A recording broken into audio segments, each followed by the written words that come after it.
Hello and welcome to our Allsop Central London Investment Podcast. I'm here with my colleagues Nick Pemberton Hello. and Chris Room from the West End and City respectively. Just to start off with, these are obviously interesting times, changing on a daily basis almost as a function of the Middle East war. And these are reviews at the time of recording, which was the 12th of April. And obviously at the weekend we had the breakdown of negotiations between the two sides, and also Trump announcing the blockade of the Strait of Hormuz. So just to summarise briefly, the conflict in the Middle East is clearly having a large impact on markets and confidence.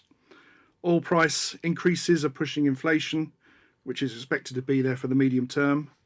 Market rates have risen 50 basis points in terms of the 5-year SONIA swap, now at 4%, up from 3.5% in early February at that time.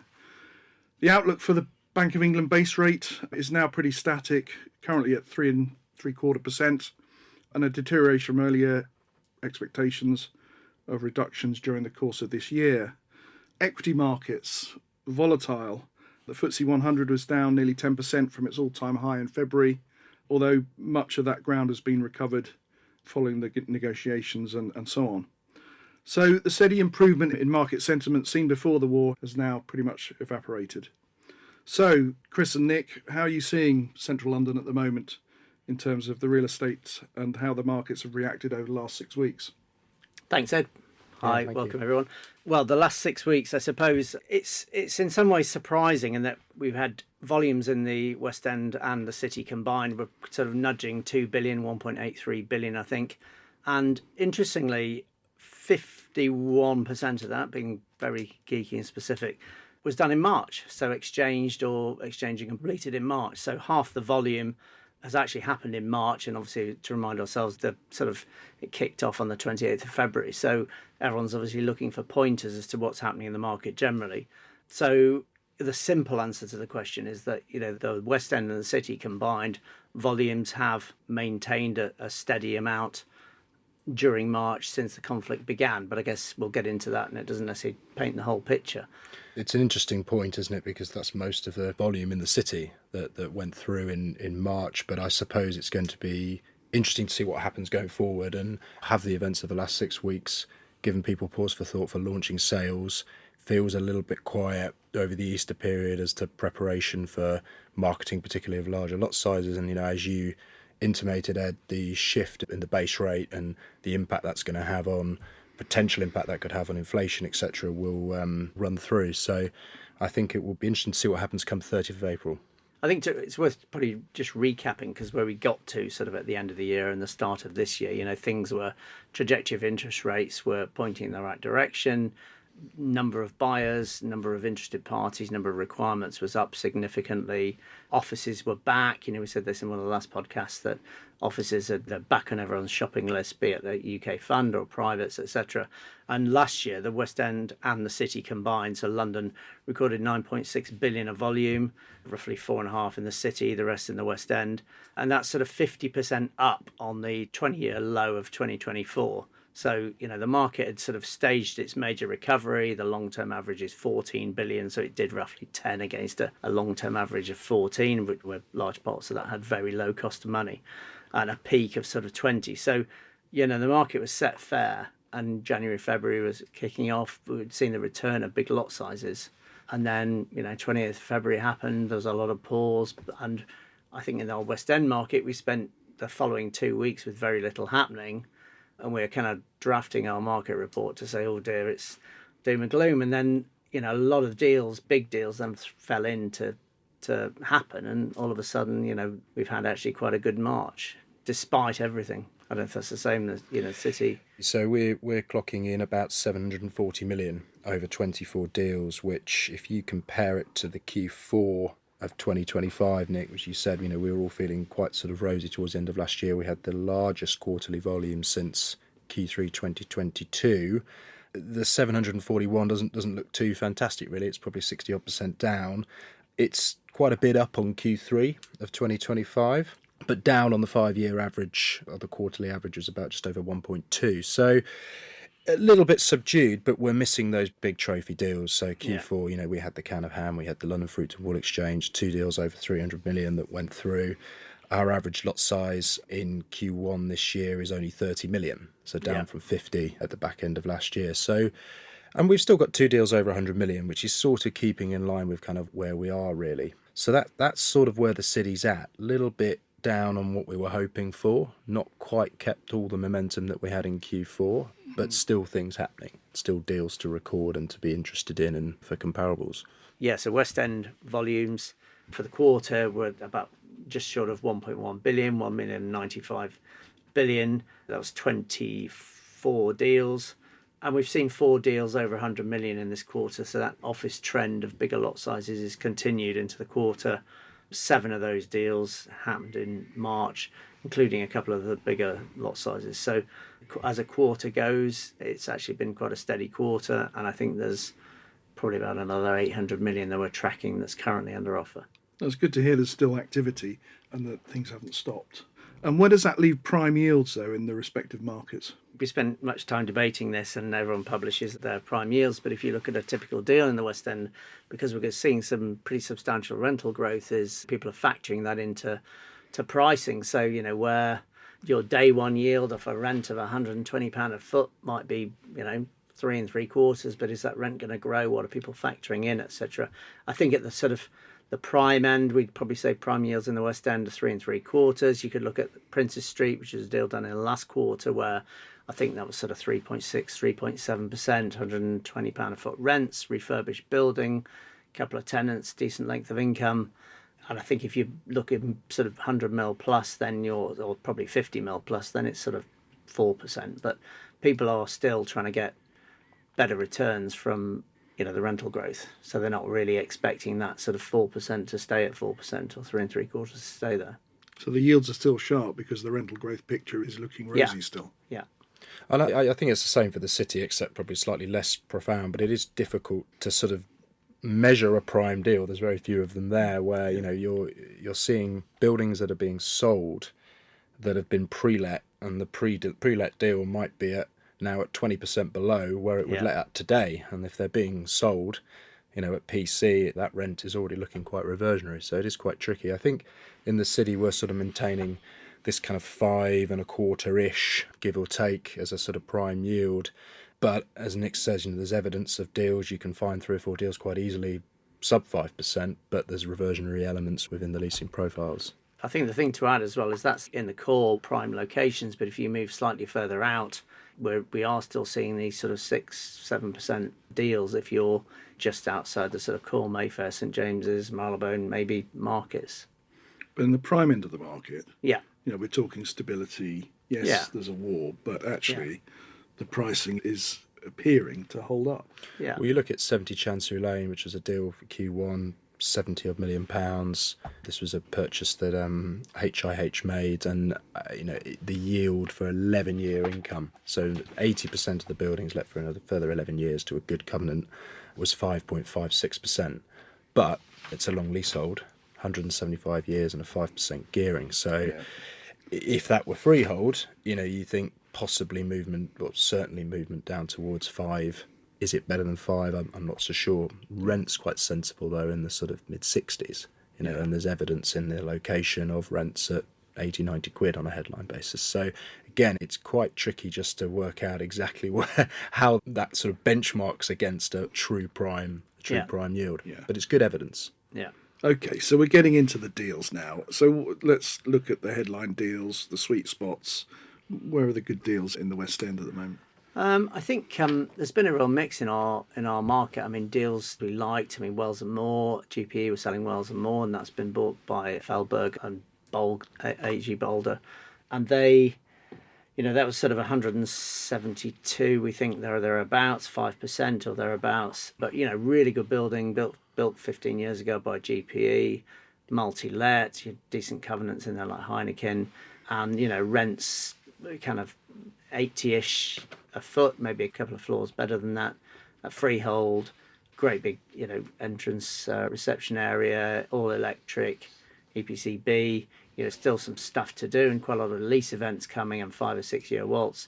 that's a really good example of a building which probably for the last 10 years people have knocked on GPE's door and said, we'd really like to buy this building, nice freehold on the corner of Mortimer Street and Wells Street, and clues in the name, Wells and Moore. And for years it's been like, no, core asset, holding it, etc. And there's just a point in the market where some of the REITs are recycling, some of them are recycling maybe asset allocation. You're sort of maybe the likes of Landsec who are kind of moving away from offices. So there's opportunity there, and in this market there's not a huge number of bidders for that sort of thing, but actually it's probably quite a good opportunity. I think the city, the largest deal of the quarter was 1 Wood Street, which was Meadow Partners' purchase off Can-Am. And in terms of location, you're right between Bank and St Paul's. It's not where the traditional buyers are looking at the moment. They want to be more in Liverpool Street, Moorgate, but this is just it's on the cheap side, effectively, very core location. Leasehold, but you've got Evershed's income for the next 5-6 years. But then I guess it's a binary in a sense of, will you do a deal with Evershed's, keep them in the building and, push the income out, agree a higher rent, or do you, look to get the building back and then achieve prime rents? And they're paying in the sort of £700 a foot for that. They're getting a yield close to 6% day one. It just feels quite sensible, despite the leasehold nature of the asset. It's a good deal in our view. And I think where we quite like things in the city at the moment is when, conversely to that, really, where the capex is done. So a number of deals this quarter that have happened where you're seeing buildings that have been refurbished, whether it be in the last 2 to 3 years or whether it even be in the last 5 to 8 years, but they're good quality buildings that have been redeveloped, and there's not really any short to medium term capex. So you look at things like, and I don't love the building, but Fetter Yard, which Arrow's bought, the yield is close to 8%, but Europa have done all the hard work in refurbishing that asset. You've got a WALT of probably 5 years to breaks, potentially 9-10 years to expiry, and if you're getting 8% on that and your cap vals in the sort of 700s, it feels quite sensible. It's quite cheap income. And the same goes for Vallejo with 70 Wilson Street. It's a vacant building, but developed 8-9 years ago. And, you're paying, again, sensible cap vals, £700-800 a foot, with a lot of the hard work done. I mean, some of those yields, you haven't seen them for years on good quality stock. It's quite unusual, but we're in a world now where your sort of typical freehold multi-let trade in the city, unless it's next to Bank, next to Liverpool Street, next to Moorgate, it is moving out to sort of 7% plus, and leaseholds even higher. Okay, so who are the buyers, who are the sellers, and what are they actually looking for? What's the appetite? What's everybody want at the moment? If I kick off with the sellers, I mean the UK REITs, so GPE, Landsec and Derwent I think have traded 3 buildings. They're responsible for sort of selling down half the market this quarter. We've seen other kind of UK vendors typically. Buyers has been a bit more mixed. European Fund, Ares. So there's been a kind of real mix of the buyers. Cinemas have done a big deal. AG Boulder, as we said earlier. And then we've seen the trend on a few owner-occupiers continue. So Uniqlo, tenants in a building have bought, the family behind Uniqlo have bought their own building. Skydance in Camden, who are joining owners, NBC, Universal. So, there's still sort of owner-occupiers, and then Lone Star bought a building for a fund. So there's a lot of sort of fund trading and REIT selling and funds buying. And overseas buyers? It's probably American and European. Yeah, I think it's difficult to know quite where all the money comes from. I mean, I guess, again, we would sort of classify Ares and I guess Meadow to some extent as sort of a US probably backed in terms of where the majority of the funds come from, and that they've been the majority purchasers in the city if you look at some of the deals that have traded. I mean, interestingly, Aberdeen bought a building called the Sands in St John's Square in Farringdon, which was a sort of 50 mil lot size, yield in the late fives, £1,200 a foot cap val, and we're starting to see the UK funds really go at things now. If it's the right type of asset and the right type of profile, not everybody wants to be in Farringdon, but other funds may prefer the city core. But I think that sub-market, the Sands is a very good solid asset for them, and I think it's quite nice to see the UK funds coming back and doing that. European as well, as obviously a lot of the French money is still there for the right yielding type of product. But we've seen quite a lot of European sellers, and I was just looking down our list, and we're at sort of 30% of the assets, and a lot of the larger buildings have been held by funds like Europa, UBS, Can-Am is obviously a German asset manager. But again, it's where's the money from behind all of these? And I guess it's a bit of a mix, really. And a lot of these guys have made strategic decisions to sort of close down those funds over time or to sell down those funds. So I don't think we've got too many people that are getting to end of business plan still and saying, right, let's go. I think that's causing a little bit of pause for thought at the moment, particularly with what's going on more recently. Making people stop and think a bit. I think a little bit, yeah, certainly in the city.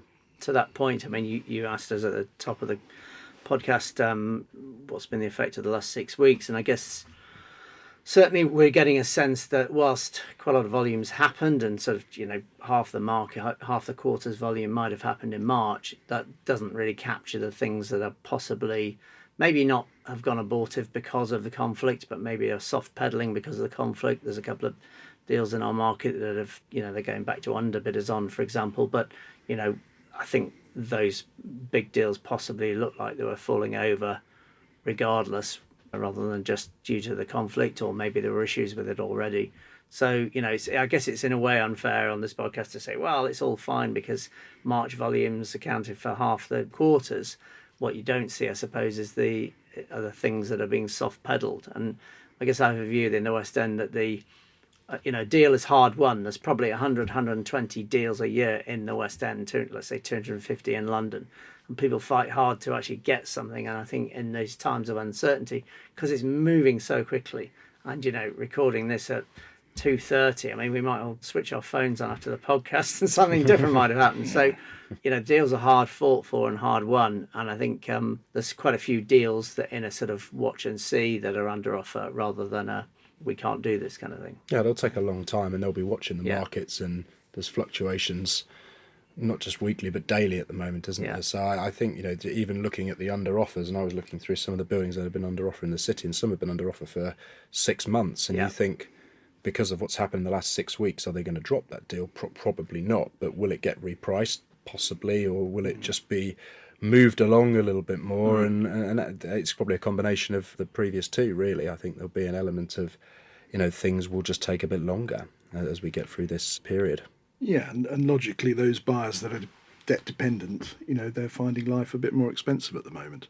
It's a key input of any real estate transaction, debt, or most real estate transactions, if that's changed. So when we last sat down like this in September, the key factor was rental growth. It sounds like that's still top of the list in terms of the main driver. I think we were hoping that there'd be more elements that we'd be pushing, such as the exit cap rates and a little bit more optimism in exit yields. But I think you're right, Ed. I think the rental growth piece, particularly in the right locations and on the right, if you're able to create the right product, is still very strong. And I think hopefully what we are going to see is that pipeline becomes more and more constrained, particularly in our side of the city, well, in the city generally and the fringes, because it makes less sense to build in a lot of places around the city at the moment. We hope that it's going to dissipate down to some of the markets that have been less fortunate, like your sort of Shoreditches, Clerkenwells, Aldgates, etc., and hopefully we'll see a bit more take up there.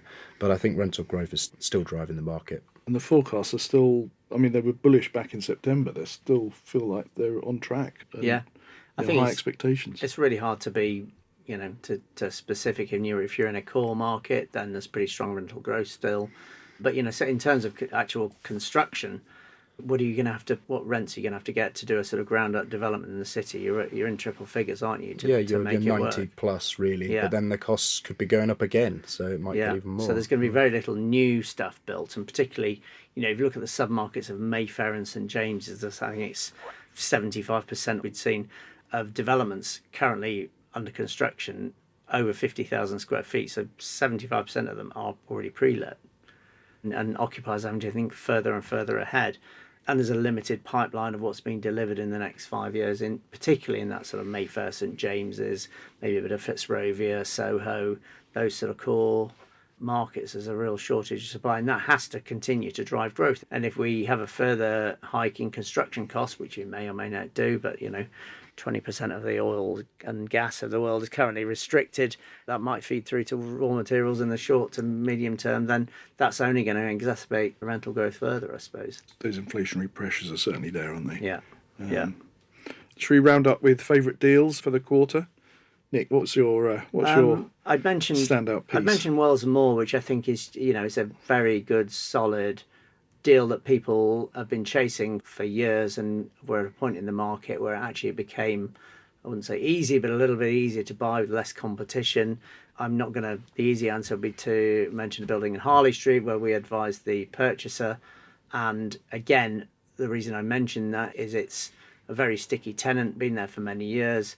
Because there's a little bit of a pause in the market, there's an opportunity for somebody to buy a building that ordinarily, and 5-6 years ago, that building would have had a very pretty brochure and it would have had 15 bids on it. So there's opportunity. The deal I quite like at the moment, which I think was a good moment in time, was Landsec sold 6-17 Tottenham Court Road, and it's the block. It's retail led. Currently got the Sainsbury's in, but they're being swapped out for M&S. And that was actually bought by L&G, early 50s lot size. You've got a kind of 8-9 year WALT. Originally it was teed up as a development play a couple of years ago, and it was a really decent site that you could probably add another 40,000 square feet to an already 50-60,000 square foot site. But Landsec have gone in and restructured the income, extended the income, so you've got an 8-9 year WALT. And I think that's a really sort of interesting deal. Zone A is a sort of a third off where they were at the peak. So you get 10-year income, 6 retail units, Boots, Wasabi, M&S going in. And that's sort of 6.5%. With, long-term, 10 years' time, you can probably add another 50-75% to it. And I know that's a long way off, but actually, prime, you can see Crossrail, retail's picking Sensible, up. yeah. Sensible. And that's in the mid-6s. I think that's quite an interesting deal. Bit of vacancy and get that includes a top up, but I actually think that's quite a nice deal, decent lot size. There aren't that many, that 20 to 80 million lot sizes in the West End that most people want. There's actually very few of those. Yeah. And a sensible price as well. Yeah. Yeah, and I think we touched on Wood Street before. I quite like that deal, I think, just from a location perspective. And I think, yes, it's quite binary in terms of what that tenant will do, but I think that you're buying in at a sensible entry cap val and in a good spot, and I don't think you can go too far wrong. Following on from the theme of Nick and backing a deal where you advise the purchaser, I quite like one we did on Giltspur Street, which we bought for a private client of ours, and this is a building that is sort of mid 20,000 square feet, nice, attractive street, sort of just north of St Paul's, but close enough to Farringdon, and you've got Landmark in there for another 3.5 years. Again, quite binary. They've got a break, so actually you are buying 8.5 years of Landmark income, but if they break 3.5, but we bought that in off just over 9%.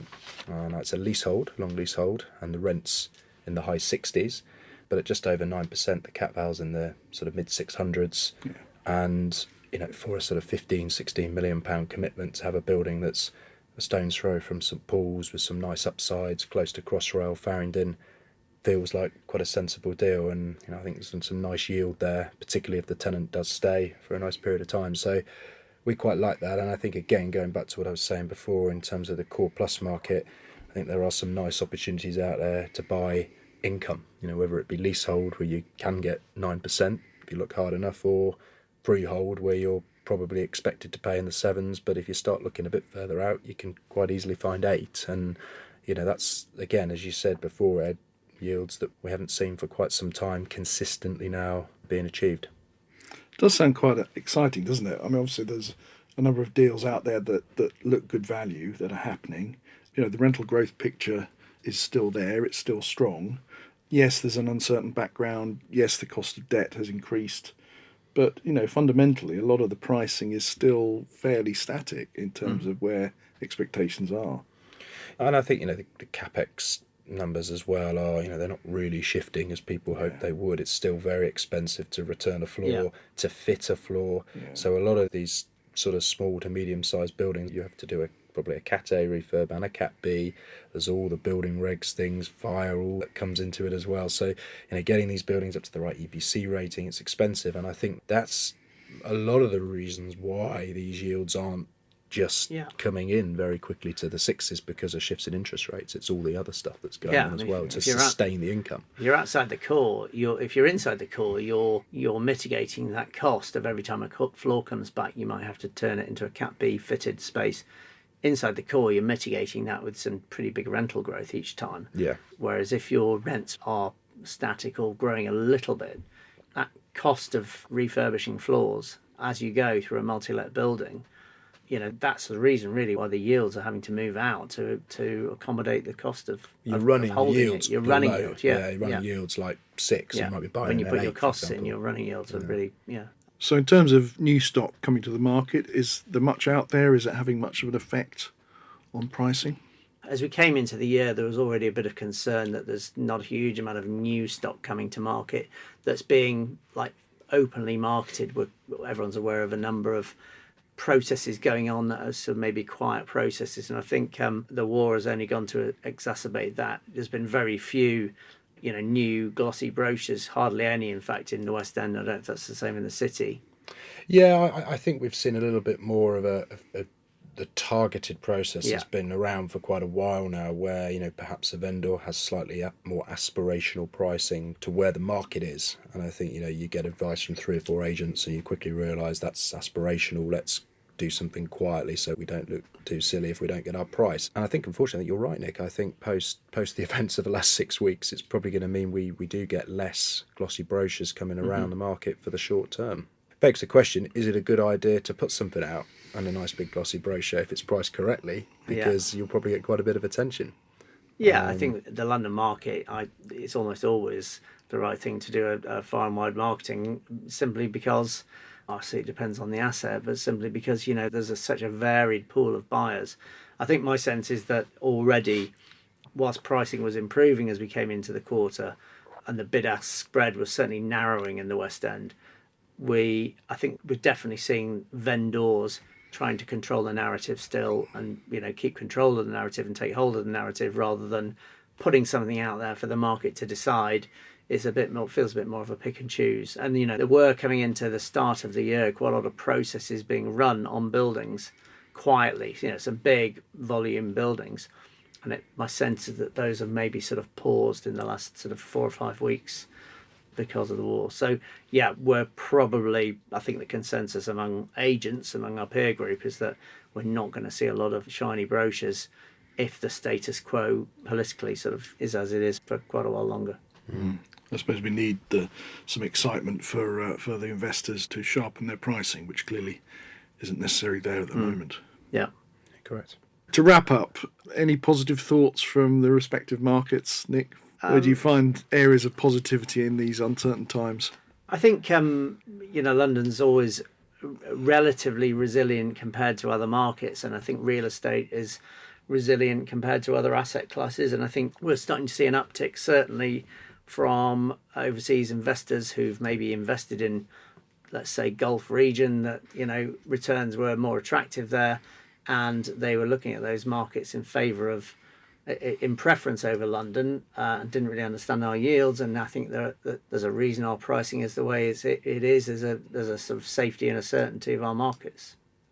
Yeah, and look, it feels like we've been getting more and more buyers, more and more requirements for people, particularly wanting to go into office. There was a time where it was just people wanting to buy, certainly in the city, change of use, going to hotels. That demand is certainly still there, but I think we are now getting more and more. There's more and more liquidity in offices, particularly in the city, as long as they're priced correctly and in line, which is not often quite tricky to establish where the correct price is. There's liquidity there, which I think is the important thing, and London remains very resilient, as a market. And I think also the other point is on replacement cost of these things as well. Real estate to actually build it now. That's a very good point. Almost every deal you look at down the list. I mean, I actually worked out there was a stat of only 3 deals over £1,000 a foot on the NIA in the city in Q1.